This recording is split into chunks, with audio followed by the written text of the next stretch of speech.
저희 토론회 다시 시작하겠습니다. 안녕하십니까. 저는 헬스경향 한정선 기자입니다. 오늘 바쁘신 와중에도 국내 중독치료 활성화를 위한 국회 토론회에 참석해 주신 분들께 정말 감사 인사드립니다. 오늘 토론회는요, 중독 문제의 현황과 문제 파악을 통한 국가 차원의 치료와 회복 지원 종합 대책 도출 방안을 마련하고자 개최하였습니다. 네, 안녕하십니까. 정성입니다. 오늘 중독 문제에 관련된 대안들 마련한 토론에 관심 갖고 이렇게 참석해 주신 모든 분들께 진심으로 감사를 드립니다. 특별히 오늘 토론회를 공동 주최해 주신 우리 헬스경향 주창현 대표님 감사드리고요. 의사협회 이정돈 부의장님 또 불판 임직원 여러분들께도 진심으로 감사를 드립니다. 지금 우리 사회에 이제 마약 문제에 대한 심각성이 많이 흡사가 되고 있습니다. 수치적으로 봐도 마약과 관련된 인원이 한 2만여 명 이상 상회하고 있고, 근데 문제는 이렇게 적발하고 처벌하는 데서 우리가 그치지 않고 이거를 재발을 방지해야 되는 쪽으로 치료 쪽에는 전혀 우리가 관심을 갖지 못하고 그동안 해왔다. 그 결과가 바로 재범률 40%에 이르는 높은 재범률이 이를 나타내 준다고 생각이 듭니다. 아무리 적발하고 처벌을 강화한다 하더라도 마약 같은 경우에는 중독성이 강하기 때문에 다시 재범할 수 있는 비율이 40%에 이른다는 점에서 정말 그 치료에 대해서 우리 사회가 또 국가가 관심을 가져야 될 때가 되지 않았나 싶은 생각에 오늘 토론회를 여러 전문가 여러분들과 함께 개최를 하게 되었습니다. 우리 사회가 앞으로 좀 더 정신적으로 건강한 사회가 되기 위해서는 마약을 비롯한 이제 약물 중독뿐만 아니라 행위 중독에 이르기까지 여러 가지 건전한 정신 문화를 배양하기 위한 여러 가지 사회적 시스템에도 많은 관심과 지원이 있어야 되지 않을까 싶은 생각인데, 오늘 토론회에서 마약 문제에 대해서 좀 포커스를 맞춰가지고 우리 사회가 좀 마약 치료, 마약 중독자들에 대한 치료를 어떻게 접근하고 이 인프라들을 어떻게 넓혀갈 것인가에 대해서 많은 좋은 전문가들의 의견을 좀 듣고, 또 현장에서 이 진행되는 상황에 대해서 우리가 올바로 인식하고 좀 더 디벨롭할 수 있는 그런 여러 의견들을 좀 받고자 합니다. 아무튼 오늘 주어지는 많은 고견들을 바탕으로 국회에서도 이 마약 문제 또 중독 문제 해결을 위해서 열심히 한번 정책들을 만들어 나갈 예정이니까 마치는 시간까지 좋은 말씀들, 좋은 의견들, 고견들 부탁드리고요. 좋은 시간 되시기 바랍니다. 감사합니다. 개최해 주신 이종성 의원님과 의원실께도 감사드리고요. 또 오늘 토론회를 주관해 주신 대한의사협회 이필수 회장님, 이정근 회장님 감사드립니다. 오늘 토론회는 사실 이제 중독이 치료가 필요한 질환이라는 건 다들 공감하고 계실 거예요. 개인의 의지가 아무리 강해도 그 중독 상태에서 그걸 극복하기란 굉장히 힘든 일이거든요. 그래서 오늘 토론회에서는 그 치료 시스템을 비롯해서 다시 중독에 빠지지 않도록 그 재활 시스템 이런 것들을 우리도 마련을 해야 하고요. 근데 우리 현 실정은 사실상 지금 치료제조차 없는 상황이에요, 국내에. 그래서 이런 문제들을 해결하기 위해서 이 자리를 마련을 했습니다. 다들 고견 아낌없이 말씀해 주시면 감사하겠습니다. 고맙습니다. 오늘 특히 박병규 교수님 고맙습니다. 오늘 토론회의 좌장을 흔쾌히 맡아주셨고요. 오늘 이해욱 교수님께서 또 주제 발표를 맡아주셨고 또 참석해 주신 토론자 여러분께 진심으로 감사드립니다. 고맙습니다. 안녕하십니까. 대한의사협회 상근부 회장 이정근 인사드립니다. 오늘 이필수 회장님께서 참석하 인사드려야 했으나 불가피한 사정 때문에 대신 참석하게 된 점 양해 부탁드립니다. 먼저 오늘 국내 중독 치료 활성화를 위한 국회 토론회 개최를 진심으로 환영합니다. 여러 가지 바쁘고 고된 의정 활동임에도 불구하고 오늘 의미 깊은 토론회를 마련해 주신 국민의힘 이종성 의원님께 존경과 감사의 인사드립니다. 또한 토론회 주최를 위해 애써주신 헬스경향 측에도 감사의 마음을 전합니다. 아울러 오늘 토론회에 귀한 시간을 내어 주제 발표를 해주실 이해국 카톨릭대학교 의과대학교 교수님을 비롯해서 토론자로 참여해주신 모든 분들께 감사드립니다. 익히 알려졌다시피 이 중독은 질병 부담이 큰 치료와 회복 서비스가 필요한 정신행동질환이지만 치료 인식이 낮고 낮은 회복 서비스 및 인프라 투자가 취약해서 이로 인해서 사회적 손실이 심각합니다. 이러한 중독에는 마약, 알코올, 도박, 디지털 미디어 및 게임 중독 등이 있는데 오늘 토론회에서 중독성 질환의 현황과 문제점 등과 관련하여 각종 근거 자료 등과 함께 논의가 이루어질 것입니다. 특히 중독 중에서도 마약 중독은 대표적인 문제입니다. 마약류 사범이 5년간 2배 이상 증가되었다는 사실에서도 확인할 수 있듯이 우리 사회에 심각한 걱정거리가 되고 있습니다. 2019년부터 2021년까지 전체 마약류 사범 중 청년의 비율이 대폭 증가했으며 그중 여성의 비율이 높은 것도 주의 깊게 살펴봐야 할 부분입니다. 이러한 상황에도 불구하고 마약류 중독자에 대한 치료 보호 인원이 여전히 부족하며 2023년의 경우 치료 보호 예산이 이미 고갈될 정도로 열악합니다. 마약 사범의 재범률 감소를 위해서는 마약 사범에 대한 의무 치료 서비스 체계 구축 등 제반 여건 마련이 반드시 필요합니다. 알코올 중독과 도박 중독 역시 코로나19 이후 전반적으로 증가했으며 이러한 중독 문제 해결을 위한 서비스 제공 인프라도 부족합니다. 디지털 및 게임 중독도 문제입니다. 코로나19 이후 청소년들의 스마트폰 이용 의존이 상당합니다. SN 온라인 채팅, 뉴스, 쇼핑 등과 같은 스마트폰 콘텐츠가 늘었으며 이로 인해 게임과 디지털 기기 의존도가 높아지고 있습니다. 중독 문제가 우리 사회에 더욱 만연해지기 전에 오늘 국회 토론회에서 국내 중독 치료 현황 파악 및 종합 대책 마련과 관련한 충분한 논의와 함께 중독 치료 회복 서비스 혁신과 같은 대안 모색이 이루어져야 할 것입니다. 오늘 토론회를 통해 중독 치료 제도의 문제점 및 개선 방안, 추진 현안 등이 공론화되길 바라며 중독 문제도 함께하면 치료할 수 있다는 인식이 퍼져 중독에 대한 막연한 두려움을 줄이고 결국 국민들이 안심하고 생활해 나가는데 큰 도움이 되길 기대합니다. 끝으로 오늘 토론회를 마련해 주신 관계자 여러분 그리고 주제 발표와 지정 토론에 참여해 주신 여러분께 다시 한번 감사드리며 이 자리에 계신 모든 분들의 건승을 기원합니다. 감사합니다. 방금 소개받은 박민주입니다. 오늘 정말 중요한 주제를 가지고 이렇게 국회에서 토론회를 개최하게 된 것을 기쁘게 생각합니다.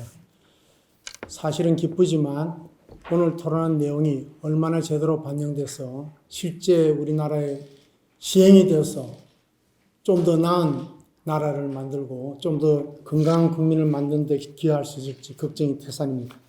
오늘 우리 연자와 토론자들이 정말 준비를 열심히 해 주셔서 알찬 내용이 될 것으로 생각이 듭니다. 예, 이해국 교수님을 박수로 안녕해 주시기 바랍니다.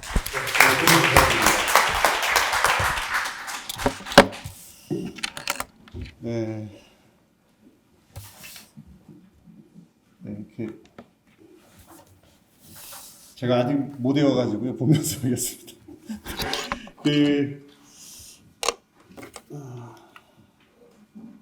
이제 앞에 사실 중독이 뭐냐, 그러니까 뭐 앞에서 말씀해 주셨지만 사람들은 기쁘려고 살지 않습니까? 근데 이제 태어났을 때는 그냥 엄마 젖 빨면 그게 제일 기쁜 일인데요.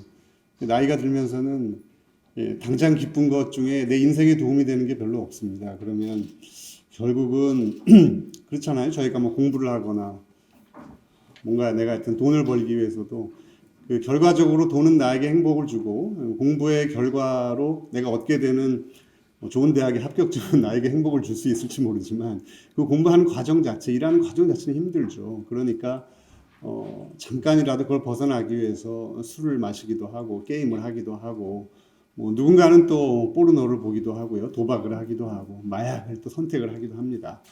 근데 이제 사회가 이제 그것보다는 좀 건강하고 생산적으로 즐길 수 있는 것들을 잘 좀 공급을 해줘야 되는데 그렇지 않으면 결국은 사람들은 우울하고 불행한 사람이 많을수록, 취약한 사람일수록 자꾸 이제 중독에 빠질 수밖에 없고, 더구나 사회적으로, 환경적으로, 제도적으로 뭐 마케팅을 규제하거나 마약을 단속을 하거나 아니면 뭔가 어떤 접근성을 좀 떨어뜨리고자 하는 그런 제도적 보완이 없어도 결국은 중독에 빠지게 됩니다. 그래서 모든 선진국들이 선량한 관리자로서의 국가의 정책들을 계속 만들고 있는 이유이고요. 선진국들을 보면 예컨대 프랑스나 이런 데는 알코올 주류 광고를 아예 못하게 하고 있고요. 미국 같은 경우에는 2016년인가요? 1년에 1조 8천억 원을 투자하는 오피오이드 크라이시스를 막기 위해서 이런 제도를 시행을 합니다.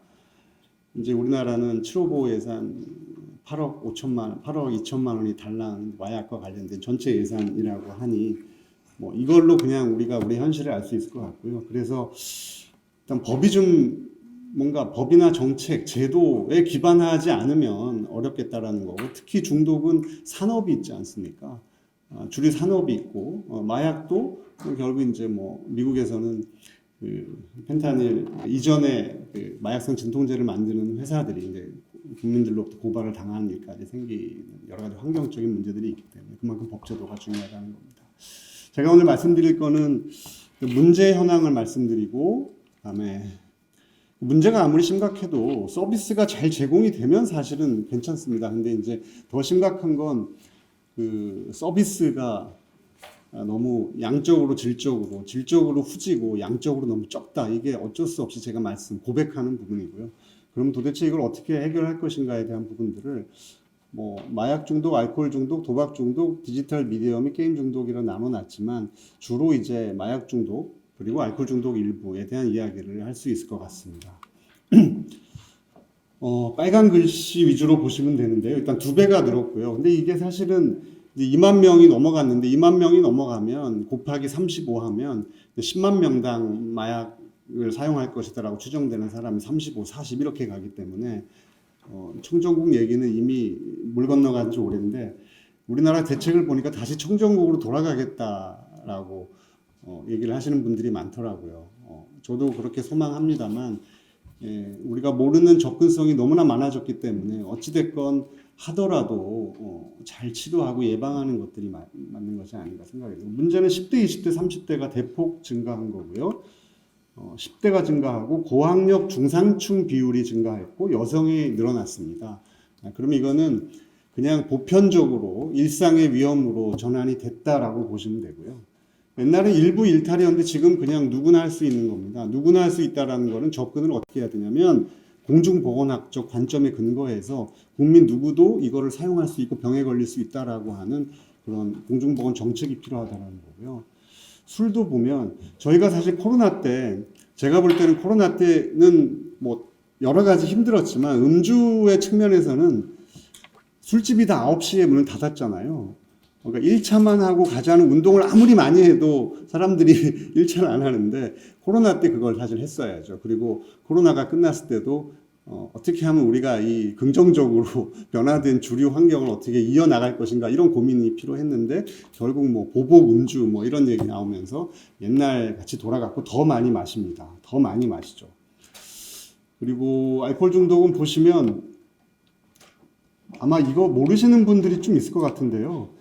전 세계, 우리나라는 특히 남자들이 여자보다 훨씬 더 술을 많이 먹죠. 알코올 중독도 남자가 훨씬 더 많습니다. 우리의 상식이에요. 그런데 30대는요, 2021년 조사에서 30대는 2.7, 3.2. 여자가 알코올 중독자가 더 많습니다, 남자보다. 이거 아셨던 분 계세요? 그리고 알코올성 간경화증으로 병원에 오는 사람들도 30대 여자가 더 많습니다. 당연하죠. 많이 먹으니까. 그리고 주류 마케팅은 다 젊은 여성을 타겟으로 하고요. 그러다 보니까 결국은 이제 여성 음주가 늘어나고 여성들이 알코올성 간경화로 사망하고 여러 가지 그 저출산 문제까지 영향을 주고 있는 이런 상황들이 심각하다라고 생각을 하고요.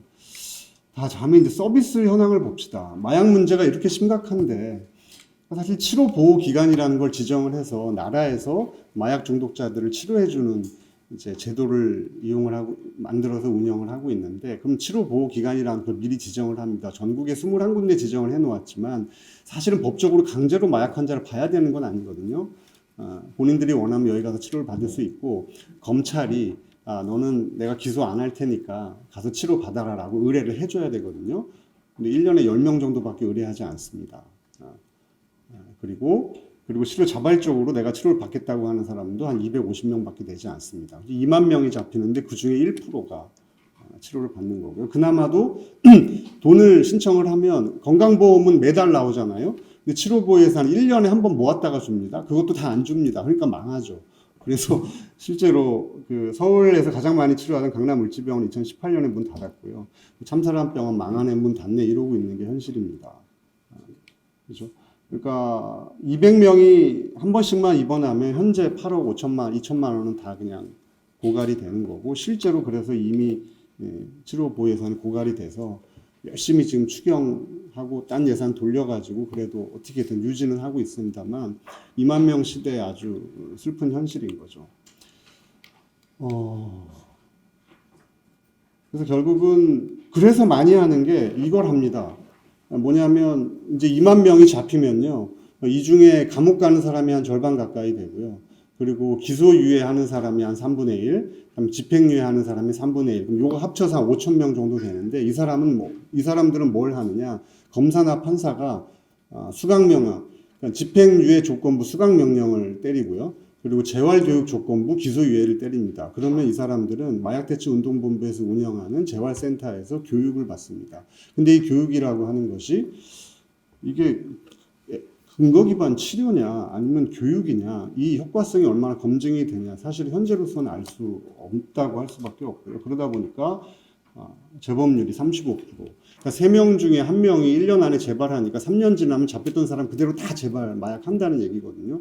그러니까 지금 현재 대책으로는 아무리 강한 대책을 한다고 해도 제가 볼 때는 문제 절대로 해결되지 않습니다. 그러다 보니까 결국 이제 의무치료 제공 시스템이 없다. 그러니까 결국 미국도요, 알코올 중독, 마약 중독 치료의 70%는 다 의무치료 제도입니다. 자기가 좋아서 마약을 하고 알코올을 하기 때문에 스스로 끊겠다는 사람보다는 관련해서 불법적인 일이 일어났을 때 이제 의무적으로 치료를 받도록 하고, 치료 안 받고 다시 마약하면 이제 뭐 그 약물 법원이나 기소유예 조건부 치료 프로그램에서 다시 감옥에 가게 하고 기소하고, 이걸 통해서 그러니까 법과 치료가 같이 가는 시스템이 반드시 따라가야 되는데, 그게 이제 우리나라가 제대로 없다는 거죠. 그래서 이런 민간 내지는 국가에서 운영하는 재단들이 있고요. 여기서 입원 집중예래 외래 프로그램 다 운영을 하고, 출소 후 치료 공동체나 사회 연계 시설, 중간집 이런 그 사회 복귀 시설까지 같이 연결해서 하기 때문에 이거를 다 건강보험에서 커버를 하고 있습니다. 파이프라인이 따로 있는 게 아니에요. 재활 따로 치료 따로 있는 게 아니라 이게 한 시스템, 한 지불제도 시스템 안에서 존재하기 때문에 서로 교류하고, 환자가 어디를 갔건 그 본인에게 맞는 시스템까지 의뢰할 수 있는 시스템을 구축을 해놓고 있다라는 거죠. 자, 알코올 중독도 우리 이제 센터에서 오신 분들이 좀 계시는데요. 코로나 터지고 나서 2년 동안 이렇게 입원을 못 하게 됩니다. 이게 이제 입원 숫자인데요. 입원이 이렇게 줄어듭니다. 40대, 50대가 입원 이렇게 못 하게 되니까 어떻게 돼요? 2019년, 20년에 40대, 50대가 이렇게 죽습니다. 이거는 정말 기가 막히다라는, 그러니까 기가 찬 그래프거든요, 이게요. 그러니까 40, 50대 우리 동네 가면 LH 주거공사 임대 아파트에 사는 40, 50대 정말 크로닉 알코올릭스 분들이 저희가 맨날 찾아가고 재발하면 입원시키고 하는데, 이런 분들이 2년 동안 입원을 못 하게 되니까 그만큼 다 죽습니다. 그래서 실제로 코로나 시기 알코올 중독 사망률이 증가되게 되고, 동거인 없는 사망, 그러니까 독거 사망이 69명에서 100명까지 늘어나는 일이 생기게 되고 있고, 지금도 이게 늘어나고 있습니다. 근데 그러니까 알코올 중독이 치료를 잘 안 받기 때문에 모든 나라들이 치료를 잘 받게 하는 제도들을 다 중독 환자들한테 만들어 놓고 있거든요. 왜 그러냐면 치료를 잘 받도록 하는 것 자체가 정책이 돼야 됩니다. 일단 의사를 만나고 병원에 와서 치료를 받기 시작하면 좋아지거든요. 근데 병원에 가질 않아요. 그때 커뮤니티 센터라고 하는 거는 병원에 맨날 가지 않아도, 병원은 한 달에 한 번 간다 그러면 센터는 일주일에 한 번 가서 계속 치료를 받을 수 있도록 환자를 교육하고 뭐 상담 치료를 제공하고 뭐 이런 것들을 하는 서비스들이 커뮤니티 베이스 서비스들이 제공이 돼야 되는데 10년 전에도 100개 만들다고 했는데 지금도 아직 49개 뭐 이렇게 헤매고 있습니다. 직원은 5명, 6명의 상태밖에 안 되고 있고 이것도 문제죠. 뭐 하여튼 물질 중독, 마약 중독은 알코올 중독은 상황이 이렇습니다. 문제 심각하고 코로나 때문에 더 심각해지고 있는데 서비스 제공하는 거는 정말 후지다. 이렇게 요약을 할 수 있을 것 같고요. 행위 중독은 제가 볼 때 행위 중독은 이렇습니다. 이건 그냥 우리가 상식적으로 알 수 있는 것 같아요. 사회적 거리두기 하면서 우리가 다 이렇게 얘기했잖아요. 야, 학교도 못 가고 너네 놀 것도 없으니까 디지털로 수업도 듣고 일단 그걸로 좀 때우고 있자. 이렇게 3년을 지냈거든요. 애들이 엄청 망가진 거예요. 온라인 도박 엄청나게 늘었어요. 그죠?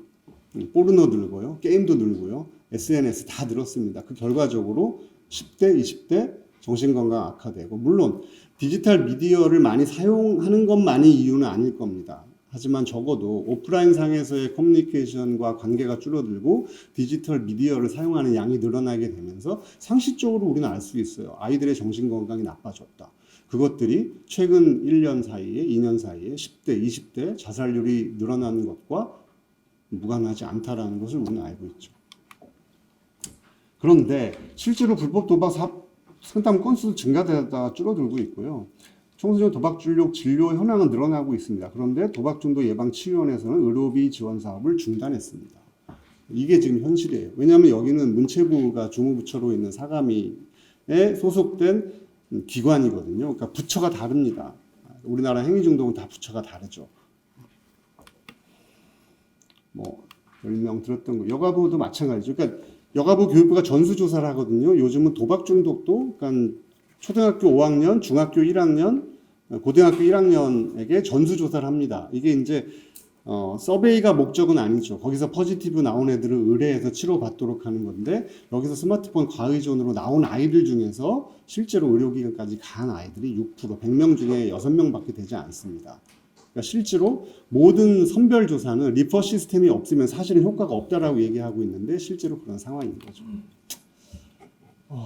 쭉 말씀드린 건데요. 결국 이제 이렇기 때문에 국가의 적극적인 개입이 필요한 게 중독이고, 하지만 복지부의 그 마약 중독과 행위 중독의 영역에 있어서는 수동적, 소극적 역할이다. 알코올 중독 또한 정신건강 정책 전체에서 우선순위가 뒤로 밀리고 있다. 그래서 오늘 같은 기회를 통해서 물론 계속 하고 있습니다. 여기 김진희 과장님 나와 계시지만 뭐 3년째 저희가 계속 많이 만나서 좋은 것들을 어떻게든 해보려고 애쓰고 있는데 조금 역부족인 부분들이 좀 있습니다. 그래서 어떻게 하면 투자 우선순위 높이고 효과가 검증된 치료 서비스를 적극적으로 도입 확산할 것인가가 저희가 좀 고민하고 있는 부분이고요. 그래서 여태까지 논의되었던 제안들을 치료 시스템에 맞춰서 조금 더 이야기를 들어보면 첫 번째는 이게 병을 치료한다는 거죠. 그러면 치료 기술이 필요해요. 그럼 치료 기술을 개발하려면 RCT, 그러니까 그 랜더마이즈드 클리니컬 트라이얼이라는 거, 연구를, 그러니까 이 치료 방법으로 여러 집단들을 나눠서 아무도 모르게 치료를 했더니 이 방법이 좋아졌다. 그럼 그거를 채택을 하는 거거든요. 이 연구를 해야 살 치료 기술을. 근데 마약은 아직 말씀드렸지만 치료약이 없어요. 그러면 어떻게 해야 돼요?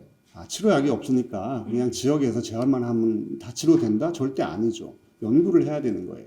그죠? 여러 가지 뉴로 모듈레이션, 그다음에 새로운 약물 치료, 그다음에 새로운 상담 치료 다 연구해서 검증된 것들만 검증된 기관에서 하도록 하는 게 기본이 돼야 되고 그거 누가 해야 됩니까? 보건복지부가 해야 돼요. 그죠? 마약 중독, 알코올 중독, 도박 중독 어떻게 치료하는 게 근거 기반 치료다라는 거 누구한테 맡길 게 아니라 보건복지부가 해야 됩니다. 그래서 중독치료 기술 개발 지원 센터든 뭐든 뭔가 만들어야 될 것 같고요. 그리고 오늘 꼭 드리고 싶은 말씀은 중독치료 회복지원법이 꼭 필요합니다. 미국에서는 2016년에 아까 제가 말씀드렸지만 컴프레hen시브 어딕션 리커버리 액트라고 하는 법을 만들었고요. 이 법의 특징은 핵심은 뭐냐면 돈 주는 거예요. 1조 8천억 원을 매년 줍니다. 오피오이드 크라이시스 때문에. 그죠? 근데 그냥 주는 게 아니에요. 쌈사라고 하는 물질남용 정신보건청에서 프로그램을 미리 만듭니다. 그래서 이 프로그램대로 할 수 있는 사람 손들어 해서 손드는 사람에게 돈을 주고요. 돈 주고 끝나는 게 아닙니다. 내셔널 아카데미 오브 메디슨이라는 곳에서 평가 지표를 만들어서 모니터링을 해서 3년 동안 보고서를 3번 냅니다. 그래서 이 3번 보고서를 통해서 잘한 곳만 이후에 또 돈을 줍니다. 이걸 통해서 사실은 정책이라는 게 만들어지거든요. 그래서 그런 법을 좀 만들었으면 좋겠다라는 생각이고요. 그래서 이런 법들은 다 나와 있기 때문에 자료를 한번 보시면 좋을 것 같고요. 4가지 영역, 예방, 의무치료, 그다음에 마이너리티에 대한 치료 서비스 강화에 대해서 이런 것들을 만들고 있고요.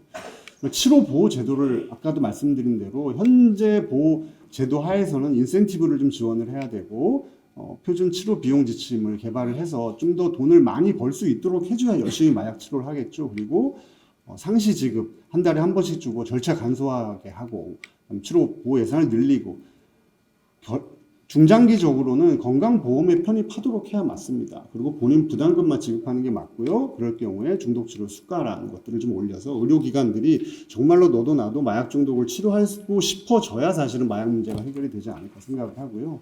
의무치료 총괄지원센터, 검찰 법원에서 그냥 남한테 맡겨놓을 게 아니라 검찰 법원에서 누가 치료를 하면 좋겠다라는 걸 평가해서 적극적으로 의뢰하는 시스템이 만들어져야 되고 이걸 받아서 치료할 수 있는 중독치료 전문 병원 제도가 지금은 알코올만 있는데요. 마약 중독이나 행위 중독도 중독치료 전문 병원 제도 통해 가지고 진리관리하는 것들이 필요합니다. 그리고 중독 응급치료 체계 강화. 사실은 아큐트 오피오이드 인톡시케이션이나 알코올 인톡시케이션이나 기본적으로 일주일 정도 응급의료기관에서 치료를 해야 됩니다. 이걸 안 하면 좋아지지 않거든요. 새로 만들 생각하지 말고 저는 그냥 권역응급의료 센터에다가 그냥 돈 더 주고 치료하라고 하면 될 것 같아요. 왜 이걸 안 하고 10개, 12개 지역별로 새로 만들어서 그걸 하네 안 하네 이러고 있는 사이에 결국은 환자들이 입원할 때 제가 지난주에 저희 알코올 중독 환자들 입원시킬 데 없어서 병원 몇 군데를 돌아다니고 실제로 왔습니다. 이런 일들이 계속 벌어지고 있습니다. 그리고 일반 의료기관에서도 중독 선별하고 그리고 일반 의료기관에서 그 마약성 진통제라든지 중독성 의약품을 이제 제공하는 행위에 대해서도 이 사람들이 정말 중독성이 있는지를 선별하고 평가를 하는 것들에다 아예 수가를 매겨버리면 줘서 돈을 버는 것보다는 차라리 평가를 해서 안 주는 게 그 의사들한테 더 경제적으로 유인 효과가 있다라고 하면 저는 많이 예방될 거라고 생각을 합니다. 그냥 주지 마라.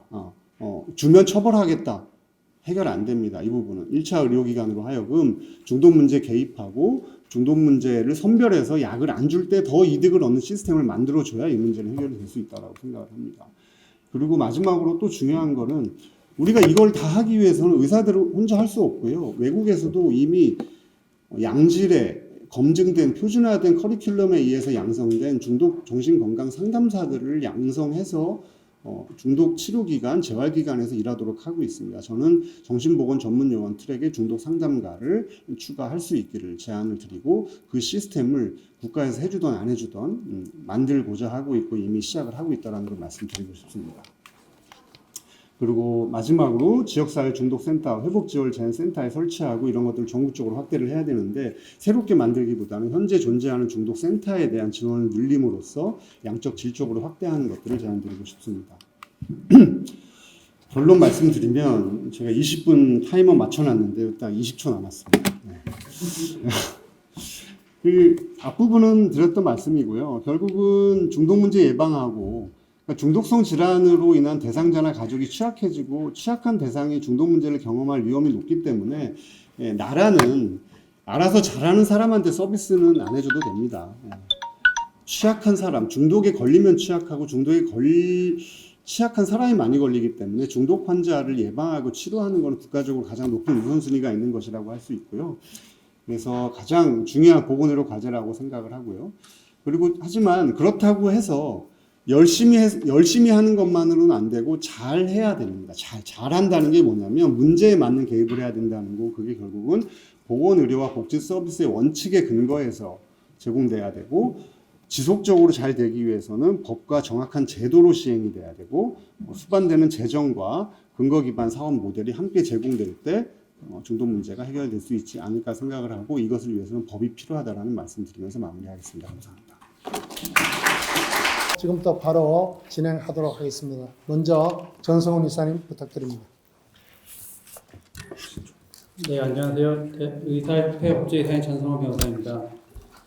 오늘 먼저 발제자께서 매우 충실하게 내용을 정리해 주셨기 때문에 뭐 중복된 내용이나 이런 것들은 이제 여기 계신 분들 다 아실 거라고 생각을 해서 생략을 하고, 그리고 뭐 시간을 절약을 하면 토론이 충분해질 수 있는 장점이 있으니까 그냥 협회의 그런 현재를 보고 있는 상황을 보고 있는 시각과 그에 개선 방안에 집중해서 간략하게 말씀드리겠습니다. 먼저 중독 문제가 심각한 거는 뭐 대한민국 국민은 누구나 다 이해를 하실 텐데, 중독자 개인에게는 중독으로 인한 뇌손상, 우울증 등 건강상 문제, 그 재산 탕진과 같은 경제적인 문제, 그 가족관계 손상 파탄과 같은 관계적 문제일 뿐 아니라 사회적으로 봐도 청소년기에는 학습기의 손실, 그 근로자로서는 근로이용 및 생산적 저하로서 그 국가 전체에 피해를 많이 끼칩니다. 그래서 이런 사회 경제적 비용만 1년에 연간 109조 원에 이른다는 통계가 발표되기도 했습니다. 이런 상황 하에서 중독은 이렇게 여러 가지 요인에 의해서 발생하고 다양한 신체적, 정신적 질환의 위험 요인이 되고 있어서 문제 해결을 위해서는 범정부 차원에서 통합적 관리 체계가 필요하지만, 현재 중독 및 중독 폐해 예방 관리 업무는 여러 부처에 분산되어 있고 부처 간 협력 체계가 미비하고 범정부 차원의 종합적 통합적 관리가 부재한 실정입니다. 분산, 미비, 부재한 상황입니다. 예를 들어서 도박 중독의 예를 보면, 도박 중독이 질병에 해당하면 이미 수십 년 전부터 그 질병 분류의 표준에 한입이 되어 있고 그에 따라서 처방이 되고 치료가 되고 있음에도 불구하고 그 한국도박문제관리센터는 문화체육관광부 산하에, 그리고 강원랜드 중독관리센터는 산업통상자원부 산하에 있는 강원랜드 산하에, 그리고 한국마사회 육해센터는 농림축산식품부 산하의 한국마사회 아래, 그 중독관리 통합지원센터는 보건복지부 산하에 각각 설치되어 있는데, 이 중 보건복지부 산하에 있는 중독관리 통합지원센터는 과거 알코올 상담센터였다가 로서 알코올 중독 대응에 중점을 두어보다가 2014년에야 다양한 중독 요인들을 추가해서 다루기 시작했기 때문에 도박 중독이 질병임에도 불구하고 주관 부서가 되어야 할 보건복지부의 개입은 충분치 않은 상황입니다. 입법적 측면에서 보면 그 도박과 관련된 기존 법률들은 기본적으로는 관련 산업 진흥을 주된 목적으로 제정되었고 중독 예방 치료를 부수적 목적으로 갖고 있기 때문에 중독 문제가 본질적으로 해결되기 어려운 한계가 존재합니다. 뭐 아까 보시다시피 다 이미 산업화되어 있고 그것도 그냥 산업이 아니고 거대 산업화되어 있죠. 근데 그 산업의 근간이 되는 법률들이 보면은 다 이제 관련 산업을 진흥하고라는 데 포커스가 가 있고, 물론 거기 안에서 뭐 중독 문제를 해결하기 위해서 노력해야 된다는 선언적 규정들이 있지만 그게 과연 실효적이지 않다라는 거는 현재 아까 발제자께서 해주신 현재 상황을 보셔도 아실 수 있을 것 같습니다.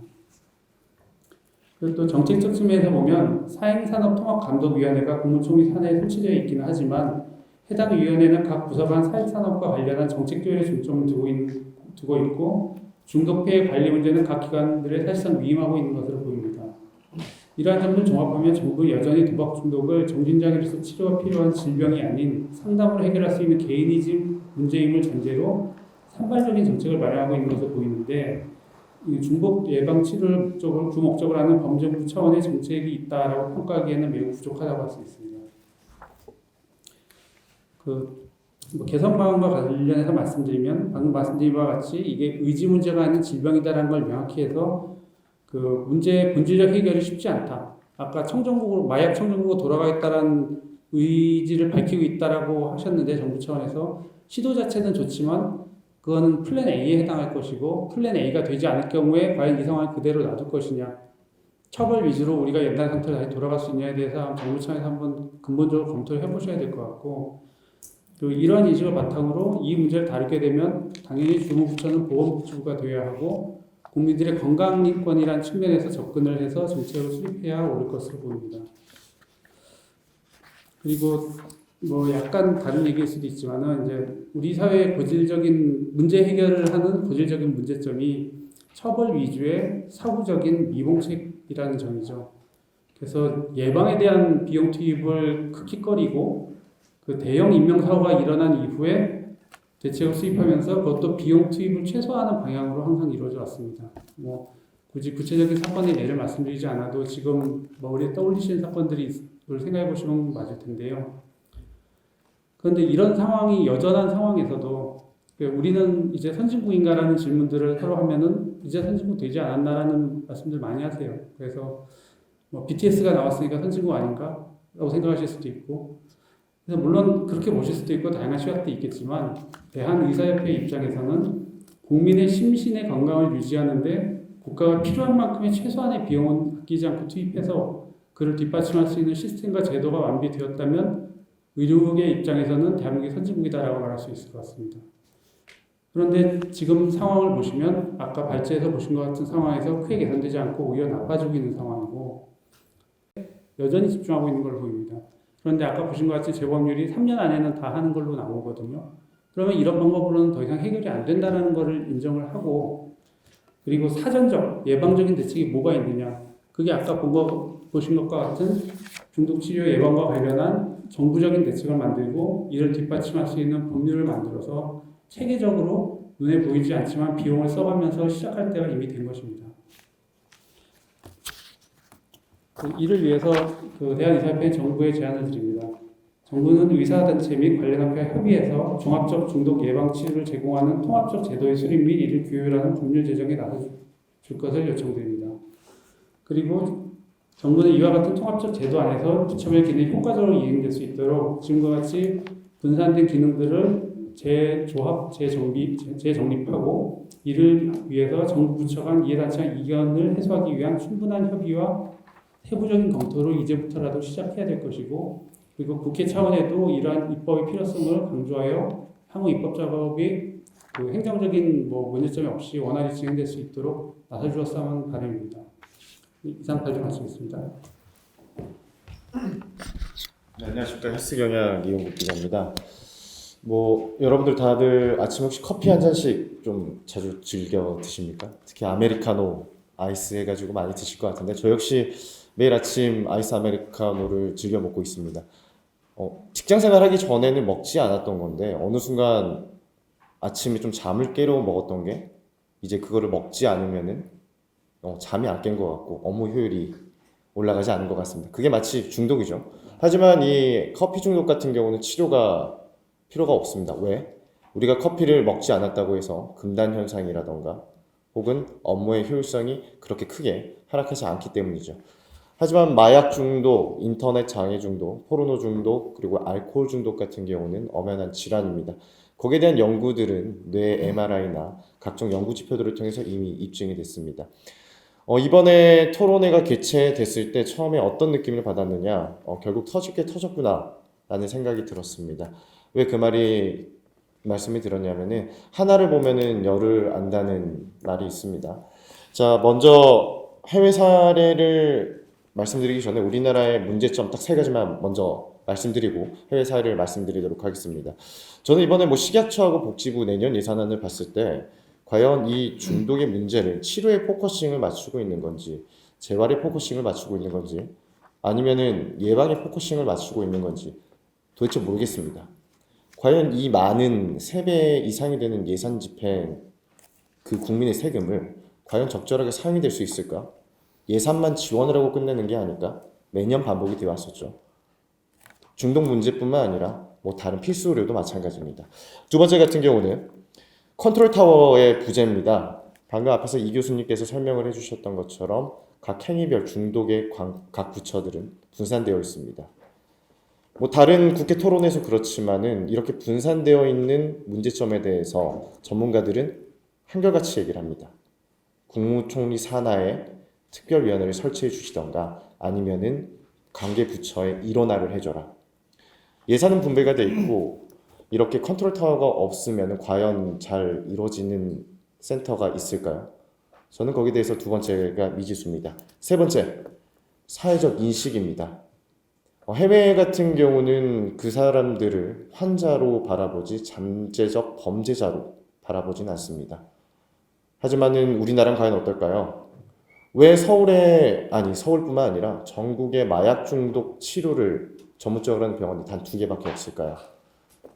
한번 이런 메일을 받은 적이 있습니다. 최근 이제 국제행위중독학회의 기사를 쓰고 한 시민에게 메일을 받았는데 본인은 마약 중독을 겪고 있는데 과연 어느 치료기관으로 가야 합니까? 어느 치료기관에 갔는데 마약 중독이라는 이유 하나만으로 거절을 당했습니다. 그 거절 사유는 다른 환자들이 보기가 안 좋다, 혹은 의료기관 내에서도 본인들의 평가가 떨어진다, 혹은 의료진이 없다, 이런 이유를 들었다고 합니다. 과연 그들이 갈 곳이 있을까요? 우리 국민들의 인식 역시 마찬가지입니다. 그들이 치료를 하고 사회적 복귀가 이루어져야지 결국은 건강한 사회가 되지만은 그들은 마치 잠재적 범죄자로 생각을 하기 때문에 결국 그들은 깊은 수렁 속에 계속 빠지는 겁니다. 자, 서론이 너무 길었습니다. 그렇다면 우리는 어느 나라를 과연 벤치마킹을 해야 될 것인가? 여러 국가에서도 잘 정책이 수립되어 있습니다만은 첫 번째로는 미국이 가장 큰 예겠죠. 미국은 우리가 생각하는 것 이상으로 많은 마약 중독 환자들이 있습니다. 자, 그렇다면은 그들을 어떻게 치료를 할까? 앞에서 이 교수님이 말씀해 주신 것처럼 치료 프로그램 자체를 처벌에 초점을 맞추고 있는 게 아니라 치료와 재활, 그리고 사회 복귀뿐만 아니라 그 복귀한 사람들이 본인과 똑같은 과거에 경험했던 사람들을 지도하고 이끌어줍니다. 자, 가령 이런 마약 중독뿐만 아니라 미국 같은 경우는 군인, 참전 군인으로 많이 청년들이 고생을 했죠. 그리고 외상 후 스트레스 장애를 겪었습니다. 제가 왜 이 얘기를 했냐면은, 자, 이 마약 중독 같은 경우는 이 PTSD하고 많은 연관이 있습니다. 실제로 베트남전이라던가 그 참전 이후에 병사들이 본인의 고통을 못 이겨서 마약에 손을 많이 댔고요. 그리고 멕시코하고 어떤 문제가 있으면서도 젊은 층들이 많은 마약을 소모를 했습니다.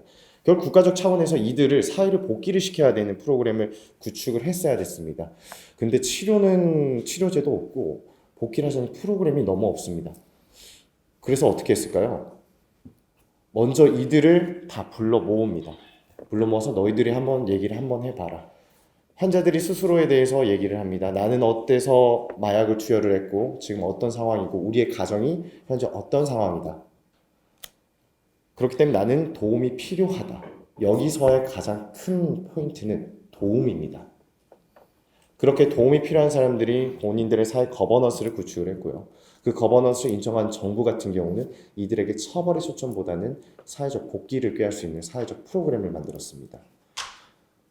어떠한 처벌이 가기 전에 이들을 한번 치료를 하고 그 다음 처벌을 하자. 그 이유는 뭘까요? 우리나라 좀 반대가 돼 있죠. 처벌을 한 다음에 치료를 받게 해라. 자, 이 두 개의 양맥은 너무 간단합니다. 너희들은 치료를 해준 게 아니라 치료를 먼저 해줄게. 치료를 하면서 이들은 마약이 얼마나 위험한 것이고 나뿐만 아니라 주변에게도 큰 문제를 일으킨다라는 것을 사전적으로 인식을 합니다. 그리고 처벌을 받을 때는 나는 잘못했기 때문에 이런 건 합당하게 처벌을 받아야 돼 라는 사회적 커리큘럼으로 이어지겠죠. 그 후에 본인들은 나와서 사회복귀 프로그램을 통해서 나는 나와 똑같은 사람을 만들지 말아야 되겠다, 혹은 나의 가정을 지켜야 되겠다라는 일념 하에서 또 다른 중독자들을 치료합니다. 하지만 우리나라는 처벌이 먼저 나가죠. 본인의 잘못을 인지하기 전에 금단 현상으로 고통받으면서 처벌을 받는 겁니다. 그렇다면 본인의 문제가 뭔지 알까요? 모를 겁니다, 대부분이. 그리고 치료를 받고 나는 다시 마약이 필요해 하고 마약에 손을 댑니다. 자, 많이 한 번 정도 들어봤을 겁니다.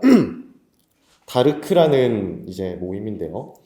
저 처음에 다르크를 들었을 때 저는 이제 어디서 공공기관에서 하는 건가? 혹은 무슨 약물 프로그램 이름인 건가? 인지행동 치료 프로그램 이름인 건가? 되게 의아했습니다. 그리고 그 다음에 봤던 게 바로 사진 한 장이었습니다. 1980년대 일본 폭주족 같은 복장을 입고 사람들 앞에서 되게 무슨 투쟁하듯이 외치는 그런 사진을 발견을 했는데요. 되게 놀랍게도 이 사람들은 본인들이 마약을 한번 중독을 경험을 했었고 이 단약을 이어나가기 위해서 만든 일종의 시민단체입니다. 처음에는 되게 부정적인 여론이 많았다고 합니다. 근데 이제 다르크 추적 조사 2018년 이용자 데이터북에 따르면은 이 다르크를 통한 단약률은 6개월간 단약률은 87.4%입니다. 결국 효율의 입증을 받고 교도소하고 병원 역시 다르크하고 연계를 하고 있는 상황인데요. 여기서 시사점은 하나입니다. 자, 사회적 인식입니다. 중독이 무엇이고 중독은 어떻게 우리 피해 사회를 망가뜨리고 사회를 병들게 하는 것인지 너희들이 나서지 않으니까 우리 사회 시민들이 스스로 나서겠다라는 것을 본인들 스스로 깨달은 겁니다. 자, 결론적으로 그러면 말씀을 드리도록 하겠습니다. 자, 우리나라에서는 부족한 게 인프라 시설로 부족한 거는 세 가지입니다. 첫 번째 치료 시설이죠. 턱없이 부족합니다. 두 번째, 예방교육입니다. 청소년들이 예방을 할 수 있는 교육이 거의 없죠. 이거는 근데 조금 다른 얘기라고 생각을 하고요. 마지막 같은 경우는 재활입니다. 자, 치료와 재활은 동시에 진행이 돼야 된다고 생각을 합니다. 그 이유는 이 치료가 됐을 때는 우리가 현재 디지털 치료기기도 있고 많은 약물들이 임상 중에 있지만은 치료제를 넣었을 때는 우리가 강제적으로 막는 게 대부분입니다. 하지만 그 약물을 끊었을 때 내가 그거를 유지할 수 있는 것은 재활의 영역인 거죠.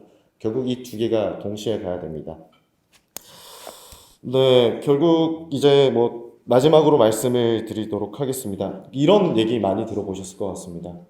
우리 아버지가 가정폭력을 하셨던 분이셨다.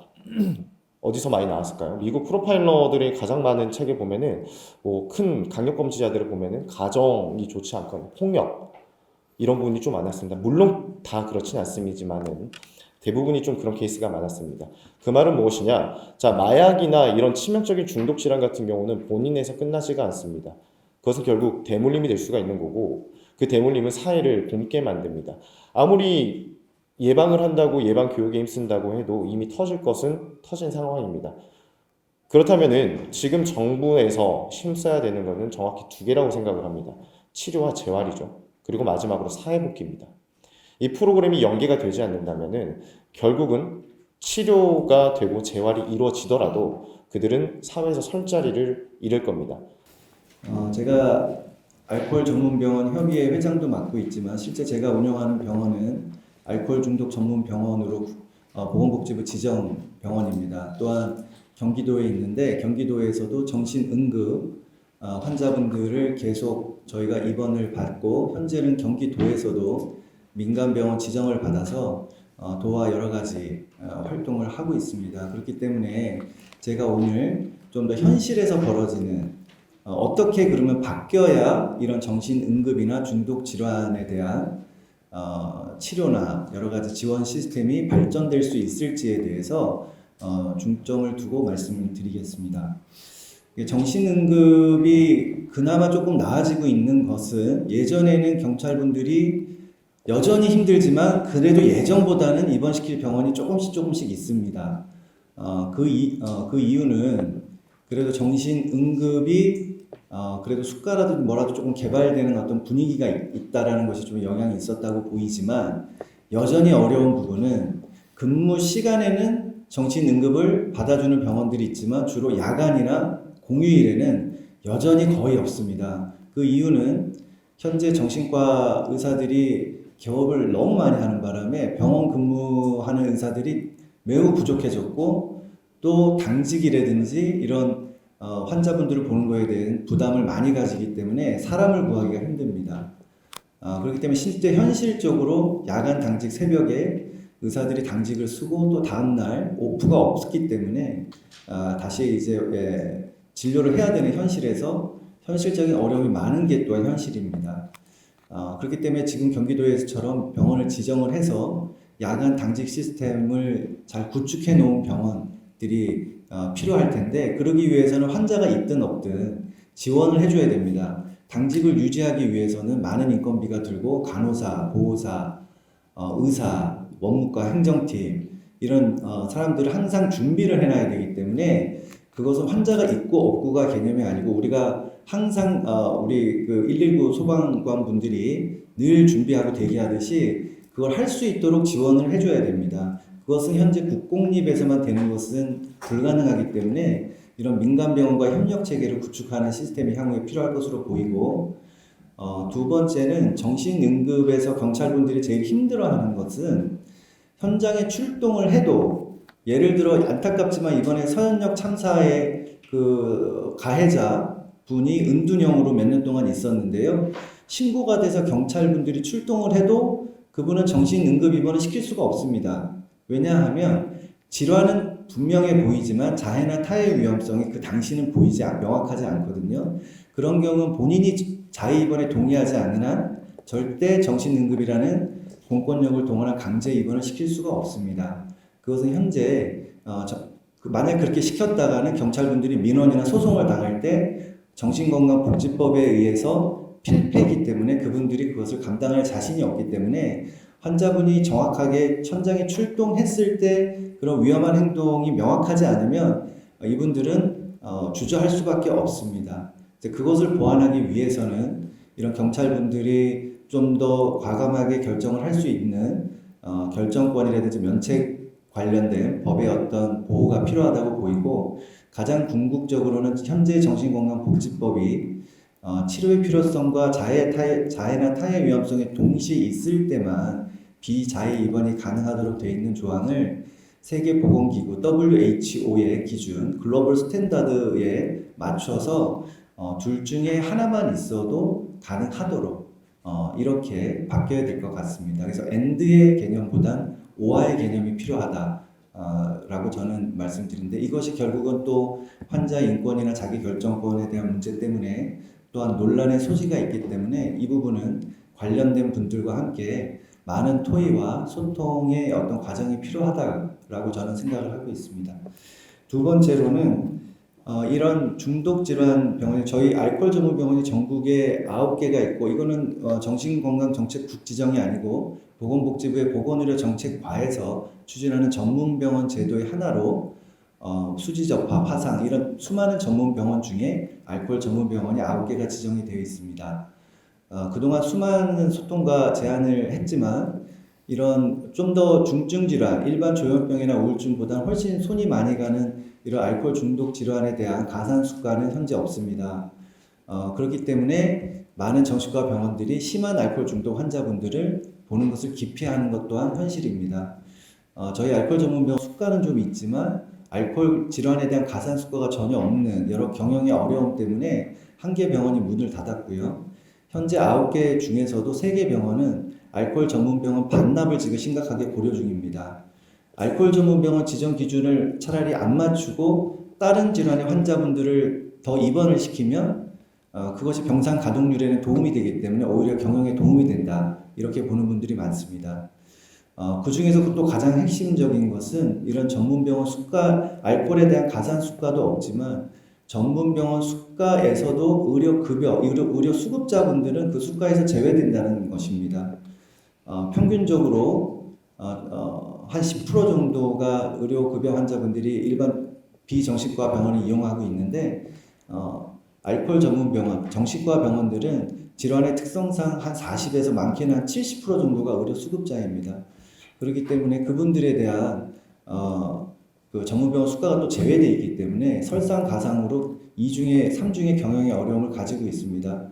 이 와중에서도 그래도 저희가 알코올 전문병원이 국가가 지금 마약 약물 중독이 심하기 때문에 이 부분에 있어서 우리가 아무리 어렵더라도 저희가 중독에 대해서는 그래도 많은 노하우를 가지고 있기 때문에 이 치료에 대한 노하우를 전국에 그래도 9개가 현재 있는 알코올 전문병원이 지역별 안배도 가능하고 여러 면에서 저희가 기여할 수 있겠다 해서 저희가 보건의료정책과에는 저희가 알코올 전문병원이 아니고 중독 전문병원으로 전환을 하는 것을 저희는 받아들이겠다. 다만 그것을 잘 할 수 있는 제도적, 행정적 어떤 지원 체계는 명확하게 해주셔야 저희도 할 수 있지. 가뜩이나 어려운데 거기에 알코올 중독 질환보다도 훨씬 더 에너지가 가고 손이 많이 가는 약물, 마약까지 저희가 그냥 알아서 보라 그러면 저희는 현실적으로 불가능하다라고 솔직히 말씀을 드렸습니다. 그 이유는 이런 그 병동에 이런 약물 마약 환자분들이 한 명만 입원을 해도 병동이 쑥대밭됩니다. 이분들이 조현병 환자랑 같이 있다가 꼬드겨가지고 퇴원한 다음에 조현병 환자들 약판을 똘마니로 만듭니다. 또 알코올 중독 환자를 같이 두면 알코올 중독 환자분들한테 너 왜 이렇게 힘들게 술 먹고 병원에 이렇게 힘들게 있냐, 형한테 전화해, 약 줄게. 그래서 이제는 소주 한 10병씩 먹을 필요 없어, 소주 한 잔에 약 2알 먹으면 돼, 이렇게 가리킵니다. 그렇기 때문에 이것은 약물 마약을 제대로 보기 위해서는 정신과 병동에 섞여서 입원시키면 안 되고요, 약물 마약 전문 병동이 필요합니다. 그리고 그러면 그 병동을 처음부터 뭐 100명씩 입원시킬 수는 없고 한 명씩 찰 거기 때문에 거기에 따라서도 환자가 입원할 때 건강보험 적용을 받는 행위별 수가만 적용할 것이 아니고 평상시 렌트 개념의 아까 정신응급처럼 거기에 따른 제도적, 행정적, 재정적 지원이 필요합니다. 약물 마약 전문 병동 세팅이 되어 있지 않으면 그것은 매우 힘들고요. 뭐 아까도 언론에 요즘에 나왔지만 그 열심히 약물 마약했던 인천 참사랑병원 천영호 원장님 저도 매우 존경하고 친한 친구인데요. 그 이유가 아까 말씀드린 병원이 알코올 환자 다 퇴원하고 조현병 환자 입원 기피하고 그러면서 치료진들은 소진돼서 다 그만두고 이런 상황에서 행위별 수가로 인한 수가도 한계가 있고 치료보호비 예산은 지원도 잘 안 되고 이렇기 때문에 심각하게 경영자로서는 이미 문 닫고 싶은데 내가 그래도 치료자로서의 정체성 때문에 고민하고 있는 것으로 저는 알고 있습니다.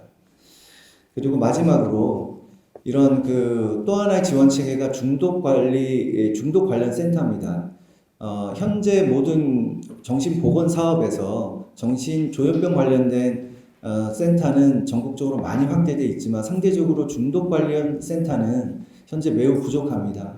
경기도만 예를 들면 31개 시군에 모든 정신센터는 있지만 중독관리통합지원센터는 8개 정도밖에 없습니다. 근데 왜 따로 있어야 되냐? 이런 질문들을 많이 하십니다. 수많은 질환 중에 하나인데 그냥 정신센터에 직원 한두 명 뽑아가지고 이런 중독 관리하게 하면 되지 않냐? 이런 말씀들을 많이 하시더라고요. 근데 이렇게 이해하시면 됩니다. 정신과의 수많은 질환을 딱 2가지로 분류하시면 됩니다. 중독질환, 비중독질환. 그만큼 중독질환은 치료의 패러다임 자체가 개념 자체가 다른 질환이고요. 또 이런 중독질환을 치료하기 위해서 훨씬 더 손이 많이 갑니다. 또한 다행인 점은 이 중독질환은 재정 투입 대비 정책 효율성 차원에서 매우 뛰어난 질환이기도 합니다. 단약을 하고 단주를 하게 되면 이분들은 바로 사회에 복귀할 수 있습니다. 직장 생활도 하고 건강보험료도 내고 국가에 세금도 냅니다. 또한 가족들도 회복이 훨씬 빠르고 가족들의 여러 가지 활동 범위도 넓어질 수 있기 때문에 이런 재정 투입 대비 정책 효율성 개념에서 매우 또 뛰어난 질환이라는 점도 고려할 때 저희가 훨씬 더 손이 많이 갑니다. 중독 질환은 우리 조현병원 보통 약물 치료를 주로 하면 70-80% 약에 의해서 해결이 됩니다. 그러니까 단기간 입원시켜서 약물 치료 집중적으로 하면은 어느 정도 증상이 안정되고 그럼 빨리 퇴원시켜서 통원 치료하면 됩니다. 하지만 이런 중독 질환은 약물이 차지하는 치료에서 대비하는 효율성이 한 20% 많아봤자 그렇기 때문에 심리적, 환경적 여러 가지 세팅이 훨씬 더 많이 가기 때문에 이런 단기간 입원 치료만 해서 퇴원시키면 재발률이 훨씬 높습니다. 그렇기 때문에 거기에 따른 여러 가지 제도적, 행정적, 재정적 지원을 따로 해야만 되는 질환이라는 점을 다시 한번 말씀드리면서 저는 제 의견 마치겠습니다. 안녕하십니까. 방금 소개받은 연세대학교 보건대학원 장석영입니다. 우선 이번 토론회를 주최해 주신 정신질환자 및 정신장애인에 대한 인권신장과 치료에 대해서 아주 깊은 식견을 가지신 이종성 위원님께서 주최해 주셔가지고 저희 얘기를 아주 잘 전달해 주시리라 믿어 의심치 않습니다. 첫 번째로 중독 관련된 여러 가지가 있지만 아무래도 이 토론회도 그렇고 최근에 많이 문제가 됐던 것이 아마 이 마약이라는 아주 충격적인 사회 현상이 우리에게 다가왔기 때문이라고 생각을 합니다. 현재 여러분들이 보시고 계신 마약 중독의 문제는 빙산의 일각 중 일각에 불과합니다. 아직 통계 자료도 없고 우리는 얼마나 마약 환자가 있는지 추정할 뿐이고 아직 통계 자료에 잡히지 않았지만 뉴스 기사라든지 SNS나 주변 지인들의 전원을 보면 지금 마약은 청소년 및 20, 30대 안에서는 상당히 퍼져 있을 것으로 보이고 이분들이 결국에는 몇 년 이내에 우리나라 이 중독 문제 아주 중심이 될 것이라고 아주 걱정하고 있습니다. 내심 아니길 기대합니다. 이제 곧 거대한 것이 다가올 것이기 때문에 우리는 사실상 지금 전투 준비에 가까운 상황을 해야 될 상황입니다. 이미 선진국들은 과거에 겪었고 지금도 겪고 있고 저희가 학술 연구를 하면서도 아직도 아주 굉장히 유명한 저널의 아주 중요한 논문들로 마약 관련된 논문들이 아직도 계속 쏟아져 나오고 있습니다. 선진국들은 지금 사실상 마약이 거의 퍼져 있는 상태입니다. 지금 미국 얘기도 하셨고 유럽 얘기도 하셨는데 그 나라들이 뼈를 치게 후회하고 있는 것, 초반에 잘 대응했어야 했다. 이것이 그분들의 결론입니다. 이미 외국에서는 유학 갔다 오신 분들 알겠지만 마약에 대한 관용도가 매우 높습니다. 마치 우리가 담배 피우는 사람들한테 너 담배 왜 피워? 라고 말하듯이 마약을 하시는 분들이 우리처럼 저 사람 마약했다라든지 우리는 낙인을 걱정하는 상황인데 그 나라에선 너무 관용도가 높아서 마약이 너무 퍼져 있는 상황. 그런데 우리는 다르다고 생각을 합니다. 우리 아시아권에 퍼져 있는 마약에 대한 아주 두려움, 그리고 보건의료 시스템에 아주 깊게 관여하고 있는 유능한 정부 시스템, 충분히 막을 수 있다고 생각하고요. 외국 사람들이 제시하는 그런 마약에 대한 대책도 중요하겠지만 우리 한국식의 마약 대비 대책도 매우 중요하다고 생각합니다. 먼저 제가 관련 연구 용역을 보건복지부 국립정신건강센터로부터 의뢰받아 진행하고 있기 때문에 제가 아주 구체적인 이해관계가 상충하는 발언은 하기 어렵다는 점을 미리 양해 말씀을 드리고요.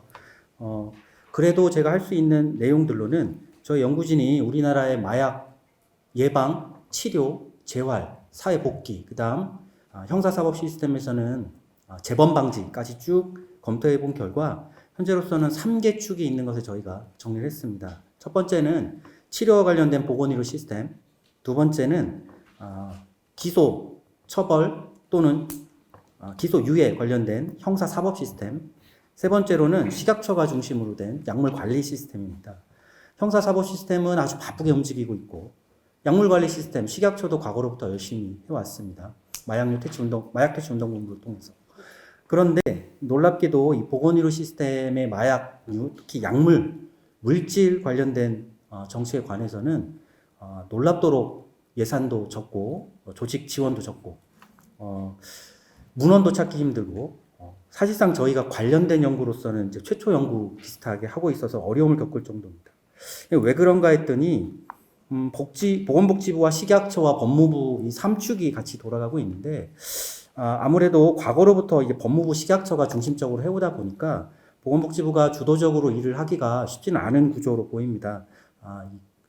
이 행정부 내에 있는 이 관할 존중주의라든지 여러 가지 문제 때문에 외부의 지원이 없이는 타 부처가 이미 수행하고 있는 사업에 대해서 뭐 크게 관여할 수 없는 구조적 한계가 있었습니다. 그런데 이 형사사법 시스템이 관여하는 이 마약류 시스템에 대해서는 우리 보건의료는 매우 다른 점이 있습니다. 왜냐하면 보건복지부, 식약처, 법무부 중에 마약을 사용하시는 분, 중독되신 분을 환자라고 부르는 곳은 우리 보건복지부밖에 없습니다. 형사사법 시스템에서는 재범이라는 표현으로 들어가서 재범 방지의 관점이고요. 마약류 퇴치운동본부가 의미하듯이 식약처 시스템, 약물관리 시스템은 퇴치라는 기생충 박멸과 같은 박멸의 의미, 이런 퇴치의 의미로 과거에, 아주 과거에 접근했던 거고 이제 와서 많이 재활로 많이 지금 변해오면서 매우 빠르게 달려가고 있는 상황이고 여러분들께서 지적하시듯이 300억이 넘는 거대한 예산을 확보하면서 열심히 자원을 투입할 준비가 되어 있는 조직입니다. 또 한 가지 문제는 교도소가 이미 10,000원이라는 겁니다. 환자로 봐야 할 분들이 교도소에 가 계신 거고 얼마 전에도 법무부에서 먼저 요청이 와서 우리 보건복지부 정신건강정책과와 저희 학자들이 모여서 지금 법무부 교도소에 정신질환자와 마약 사범이 너무 많아서 도저히 컨트롤이 불가능하고 일반 재소자와 같이 있는 상황에서 본인들이 두렵다. 그러니 보건복지부가 서비스를 제공할 방법이 있는가라는 협의가 나왔었고 양축이 정신질환자와 마약 사범이었습니다. 그런데 법무부는 치료에 대한 능력은 아무래도 보건복지부에게 의존할 수밖에 없는 상태고요. 그래서 아마 이쪽으로 많이 손을 뻗고 있는 것 같고 다만 다른 중독과 다르게 마약류 중독은 좀 특이점이 있습니다. 이게 문제는 그러니까 기자님께서 말씀하신 해외 WHO도 그렇지만 치료를 형사사법 시스템에서 시작해야 된다는 주장이 상당히 많고 설득력이 있습니다. 이유는 우리나라의 마약류 환자분들, 법무부에서는 사범이라고 얘기합니다. 이 환자분들이 그 시작이 형사사법 시스템으로부터 시작합니다. 맨 처음에 검거가 되고 그 이후에 어떤 절차를 거치는 것인데 현재 우리 절차는 사법 시스템 중심으로 일단 사법으로 먼저 들어가고 그 후에 치료를 어떻게 할지 최근 들어서 변화의 움직임은 있습니다만 반대로 해외 사례를 주신 일본과 미국은 약물법원이 따로 있고 치료 먼저 한 다음에 치료의 경과를 봐서 사법 시스템으로 어떻게 할지를 결정하게 됩니다. 그렇다고 우리나라가 검거된 마약 사범을 형사 시스템에서 부르는 용어를 사법 시스템의 결론을 내리지 않고 치료에 완전히 이름할 수 있느냐? 상당히 부정적인 것 같습니다. 결론은 내려야 하기 때문에. 하지만 사법 시스템을 통해서 이루어지게 된다면 장점이 하나 있습니다. 바로 치료의 일부 강제성을 확보할 수 있다는 문제인데요. 보호관찰관이 지정이 되시면서 이분들을 관리하기 때문에 이분들에게 꼭 입원이 아니더라도 치료를 계속 지속할 수 있는 유인이 제공이 되게 됩니다. 또한 제도적인 측면에서는 미시적인 정책을 계속 하나씩 더 해봤자 큰 틀에서 정책이 움직이긴 어렵습니다. 크게 문제점으로 잡는다면 두 가지를 봤습니다. 하나는 첫째 말씀드린 관할 문제고요. 드라이브를 걸어야 될 부처들이 서로 눈치를 보고 있는, 즉 컨트롤 타워가 없다는 문제점이 있고요. 두 번째는 지원과 관심인데 이 중독 전체의 이 지원 관심이 거의 이루어지지 않다가 고백하건대 저희 보건의료 정책을 공부하는 저희들조차도 거의 관심을 기울이지 못했던 영역이지만 최근 마약과 관련해서 이 지원과 관심 시스템이 많이 발동이 걸린 것 같습니다. 특히 목놓아 외치는 예산 문제, 결국에는 자원 투입량만큼은 그래도 보상이 있어야지 연구가 되는데 아까 말씀드린 천영원 원장님, 인천사랑병원 천영원 원장님을 뵙고 저분은 왜 저렇게 국가도 하지 않는 일을 본인이 하고 계실까라는 의문을 가졌었는데요. 최근 우리나라 마약 치료의 가장 큰 기관인 인천 참사랑병원이 도산하게 될 위험에 처하자 중앙일보에 보건기호 차관님의 인터뷰 기사가 실렸는데 잠깐 읽어드리겠습니다. 마약 중독 치료를 비롯한 국내 정신보건 수준이 후진국에 가깝다. 단기적인 대책으로는 안 된다. 싹 뜯어고치겠다. 마약 치료기관 의료진의 순례자의 길 같은 희생에만 의존할 수는 없다. 정당한 보상을 받는 구조를 짜야 한다. 조금 과격한 표현은 있긴 하지만 현실을 아주 잘 파악한 것으로 판단을 하고요.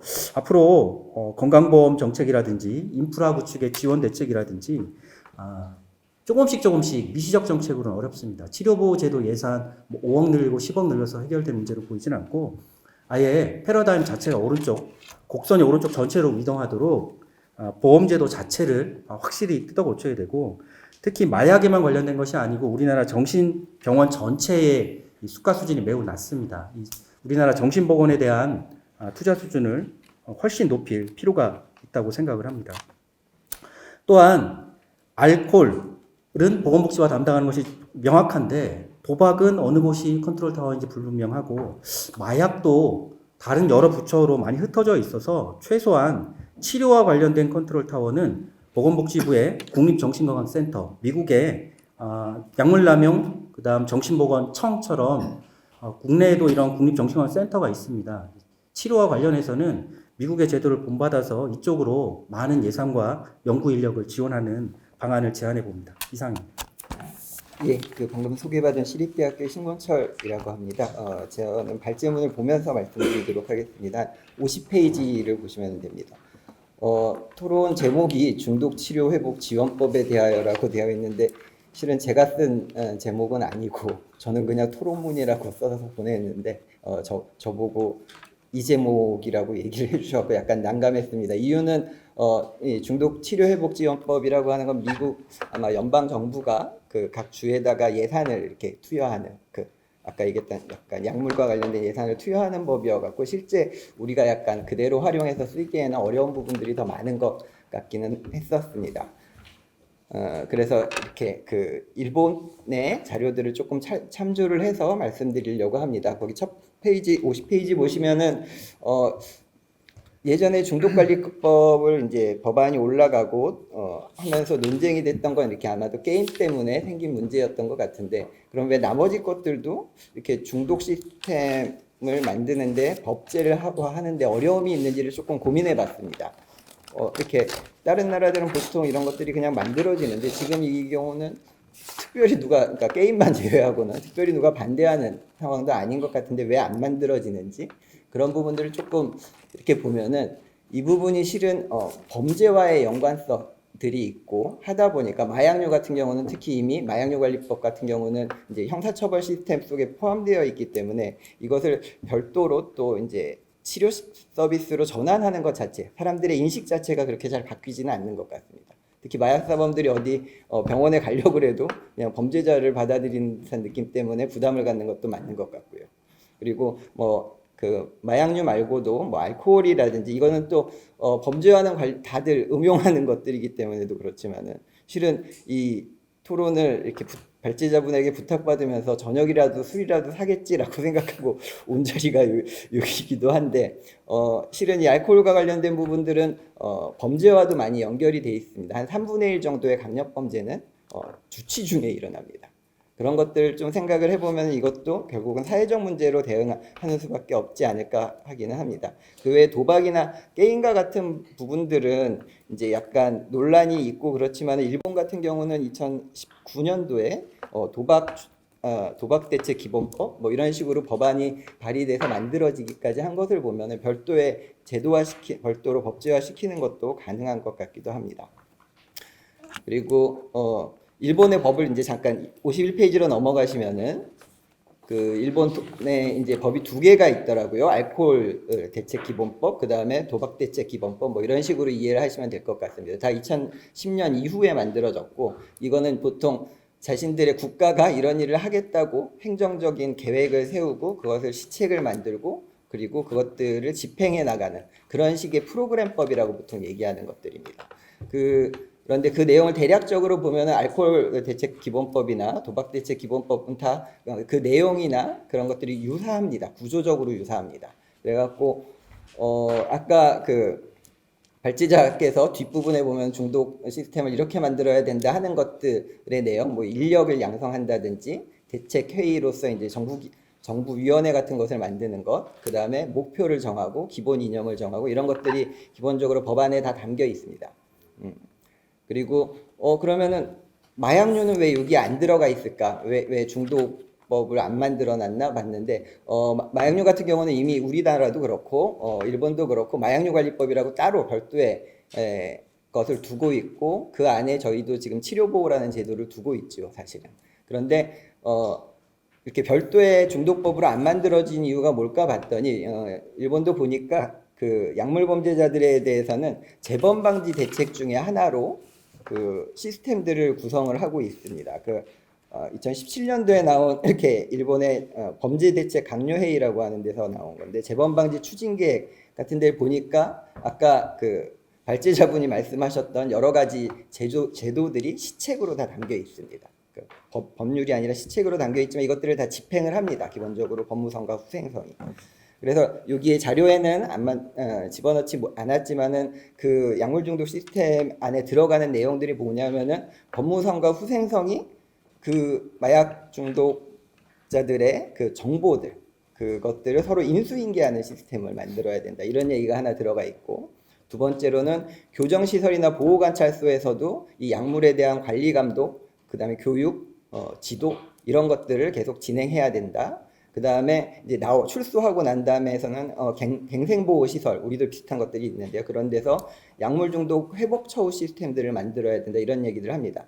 그리고 또 하나 좀 더 획기적인 부분들은 이제 실형을 받고 이제 집행을 해서 살아야 되는 그 약물 중독자들에 대해서 그것을 구금형을 대체하는 치료 프로그램들을 이제 준비를 하고 그것을 하면은 실형을 먹고 그 집행을 면해주는 이런 것들까지도 다 고려해야 된다라고 얘기합니다. 그러니까 서구에서 주로 그런 제도들이 있는 것 같은데 일본도 비슷하게 이제는 이제 마약 사범들은 구금시켜서 해결할 문제는 아니다. 그 대안으로서 치료 시스템을 만들어야 된다. 이런 것들을 기본적으로 갖고 있는 것 같습니다.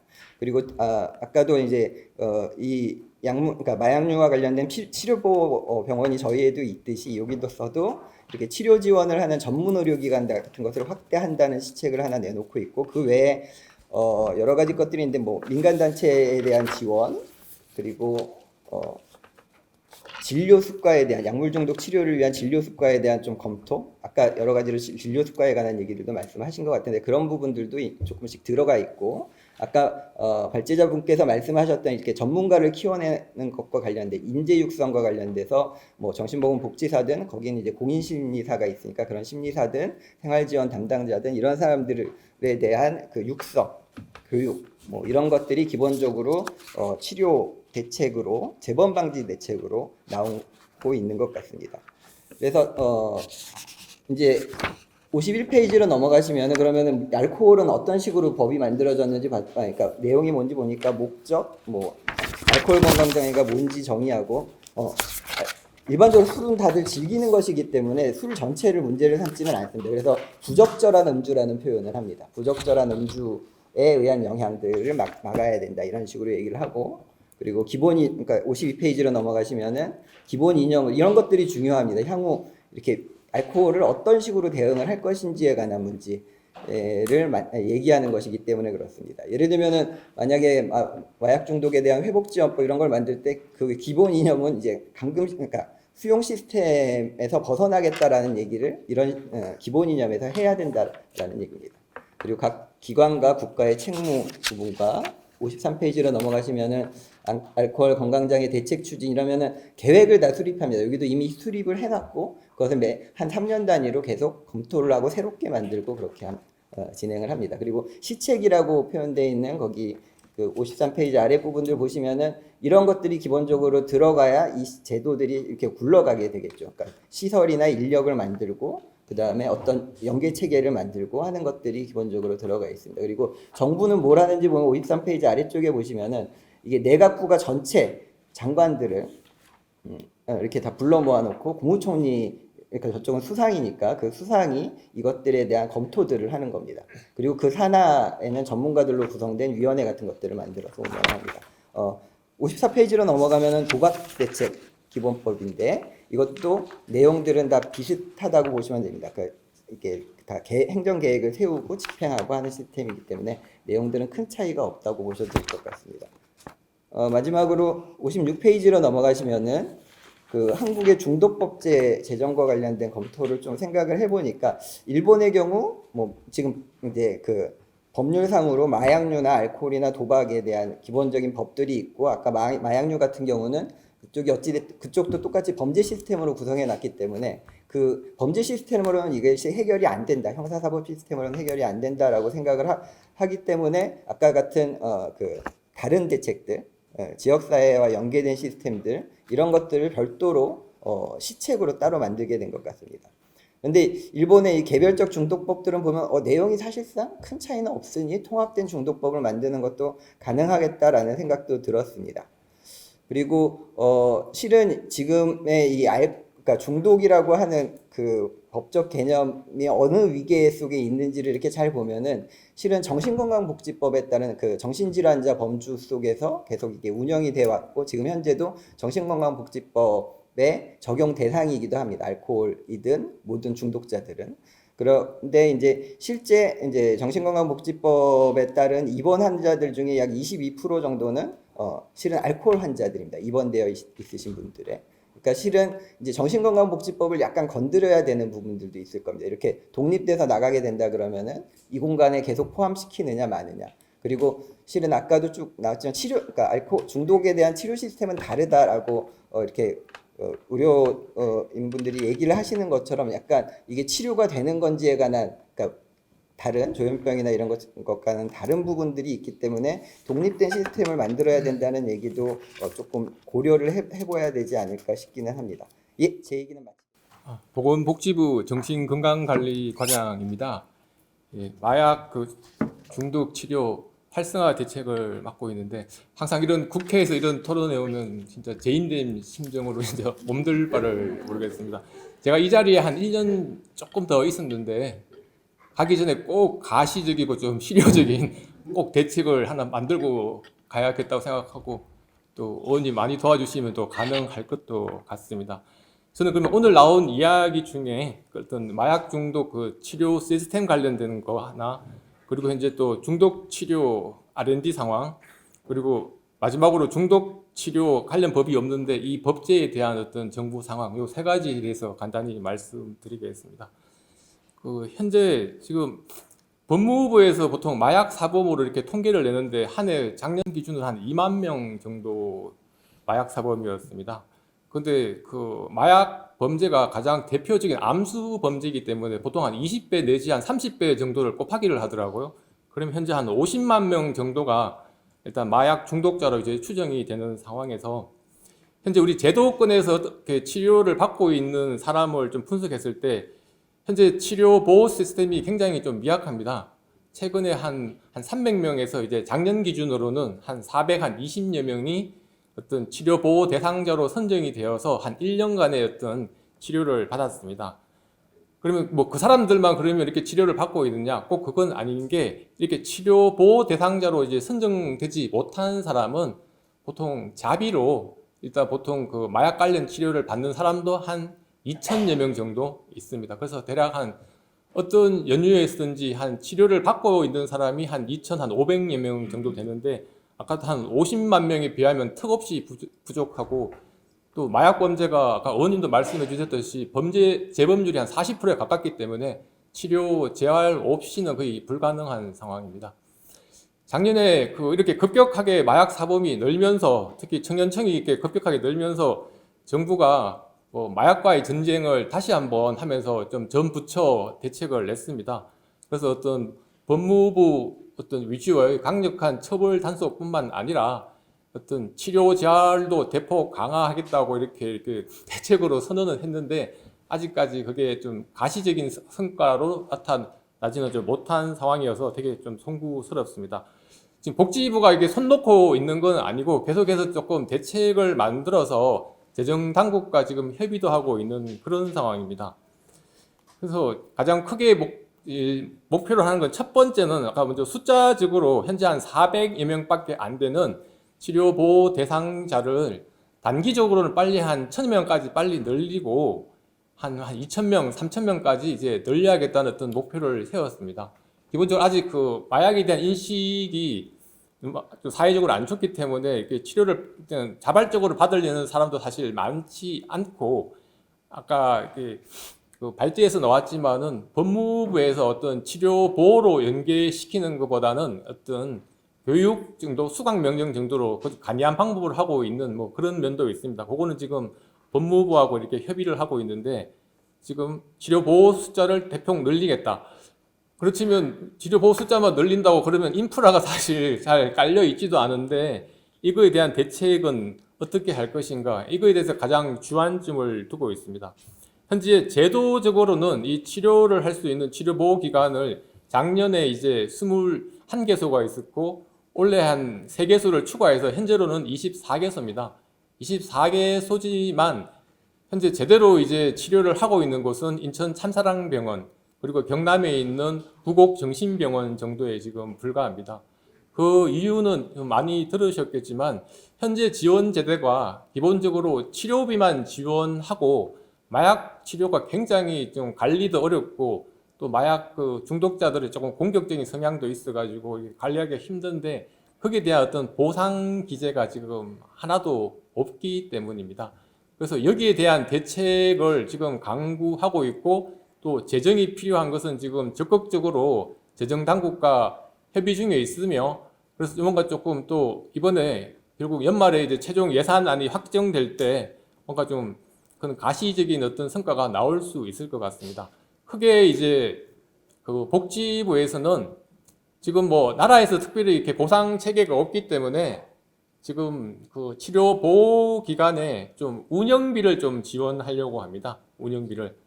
근데 이게 지금 마약 중독 치료가 힘은 들고 깊이는 하는데 그럼 특별히 뭐가 힘드냐 했을 때 그게 조금 이게 수치적으로 나오는 건 또 어렵더라고요. 되게 간접적으로 어떤 기회비용의 뭐 어떤 손실이라든지 또 그 마약 치료를 하는 데서 기피하기 때문에 뭐 의료 인력한테도 더 많은 어떤 월급을 줘야 되고 간호사한테도 더 많은 월급을 줘야 되고 또 이직이 작고 막 이런 약간 복합적인 문제가 있어서 이런 뭔가 그런 운영비를 주기 위해서도 뭔가 그런 어떤 좀 에비던스가 있어야 돼서 그거는 지금 현장과 지금 적극적으로 소통해서 지금 만들고 있는 중입니다.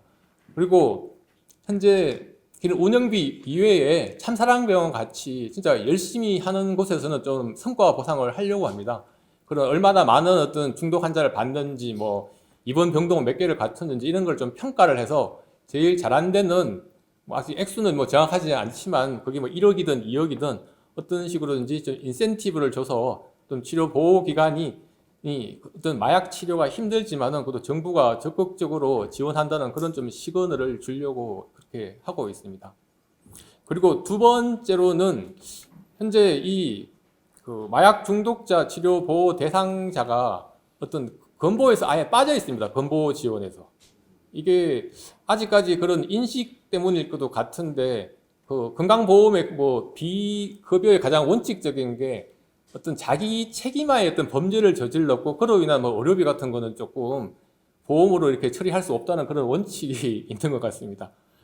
그래서 그런 상황 때문에 현재 이제 건강보험 체계에서 빠져 있기 때문에 그렇게 또 뭔가 좀 보상을 하려면 수가도 사실 특별하게 조금 그렇게 보상을 해줄 수 없는 상황입니다. 그래서 현재 이게 많이 좀 내부적으로 지금 협의가 많이 되고 있는데 기본적으로 현재 어떤 그 비급여를 그러니까 현재는 국가 예산 전체로 이제 국비와 지방비가 반반 지원하고 있는 걸로 되어 있는데 이거를 기본적으로 급여 범위는 건강보험에서 부담을 하고 이제 본인 부담금을 이제 정부가 이제 부담하려는 구조로 바꾸려고 합니다. 또 그 과정에서 지금 치료 보호 기관으로 지정된 기관이 일단 마약 치료를 열심히 하면 지금보다는 조금 훨씬 높은 수가를 받을 수 있도록 지금 그거를 지금 현재 뭐 건강보험 쪽하고 많이 지금 어느 정도는 조금 추진 중이기 때문에 뭐 내년에는 뭔가 좀 어떤 그런 성과가 좀 있을 것 같습니다. 그래서 건강보험 편입과 그다음에 아까 말한 여러 치료보호기관의 어떤 운영 활성화를 위해서 이제 노력하기 때문에 근데 안타깝게도 그게 지금 그런 예산이 기재부 어떤 그 정부 예산에는 포함 못 됐는데 또 최근에 여러 가지 좀 사건이 있었습니다. 인천 참사랑병원 그 뭐 폐쇄 관련이 중앙일보 헤드라인을 막 장식하고 막 이런 것도 있어서 좀 기재부도 좀 화들짝 놀란 것도 있습니다. 그래서 조금 이제 적극적으로 협의해서 그런 예산을 이제 좀 마련할 수 있을 것 같습니다. 조금 지켜봐 주시면 일단 감사할 것 같고 두 번째로 현재 그 중독 치료 그 보건 관련한 그 연구 R&D가 기본적으로 어떤 정책 영역의 어떤 사각지대였습니다. 전혀 지원이 없었습니다. 복지부의 보건 연구 R&D가 대략 한 60여 개 사업이고 한 7천억 원 되는데 거기에 대해서 전혀 이렇게 반영된 게 없었기 때문에 지금까지는 없었다고 보면 되고 그래서 원래 기본적으로 조금 그 관련된 먼저 연구 용역을 하고 있습니다. 그러니까 어떤 영역에서 무엇을 이렇게 보건 연구 R&D를 하기 위해서 할지 그게 올 연말에 이제 그런 연구안이 나오게 됩니다. 그러면 이것도 이제 내년 R&D 어떤 예산 안에 충분히 반영해서 어떤 보건 연구 한 그 60개 되는 어떤 영역 중에 하나로 이렇게 자리매김할 수 있을 것 같습니다. 세 번째로는 그 중독 치료 회복 지원에 관한 법률 문제인데 현재 아까 그 교수님 잠깐 말씀하셨는데 조금 제가 의견이 다른 게 현재 정신건강복지법에는 일단 중독자라는 게 없습니다. 없는데 이게 어떤 상황이냐면 명확하게 규정이 않기 때문에 정신질환자에 그게 이제 포함되는지 안 되는지가 되게 불명확한 상황이고 일단은 지금은 명확하게 그렇게 명시되지 않았기 때문에 제가 담당 과장 입장에서 해석하기로는 좀 빠져있는 그런 느낌입니다. 현재. 그래서 지금 이 중독에 관한 어떤 법률이 필요하다. 왜 그러냐면 이게 조금 관련된 법률이 없다 보니까 굉장히 여러 부처로 흩어져 있고 이렇게 되어 있는 거를 좀 관계 부처 협조를 얻기도 힘들고 그래서 뭐 통합 컨트롤 타워도 사실 만들기 힘듭니다. 워낙 또 개별법에 뭐 마약은 마약 대책 뭐 협의회 있고 이렇게 다 떨어져 있고 그다음에 두 번째는 그 어떤 개별 법률이 없기 때문에 예산 반영을 하거나 어떤 정책 지지하는 것도 굉장히 조금 약한 것 같습니다. 담당 과장으로 보기 때문에. 그런데 이런 그 중독법 관련이 어떤 처음 나오는 논의는 아니고 거의 한 10여 년 전에 한번 발의가 됐지만은 그때는 워낙 그 법안에 보통 말하는 4대 중독, 뭐 물질 행위 중독을 다 포함시키고 뭐 예방 홍보 다 포함하다 보니까 그 뒤에 큰 어떤 산업계가 있다 보니까 한마디로 너무 많은 것을 한 그릇에 좀 다 담으려다 하다 보니까 아무것도 못한 뭐 그런 상황인 것 같습니다.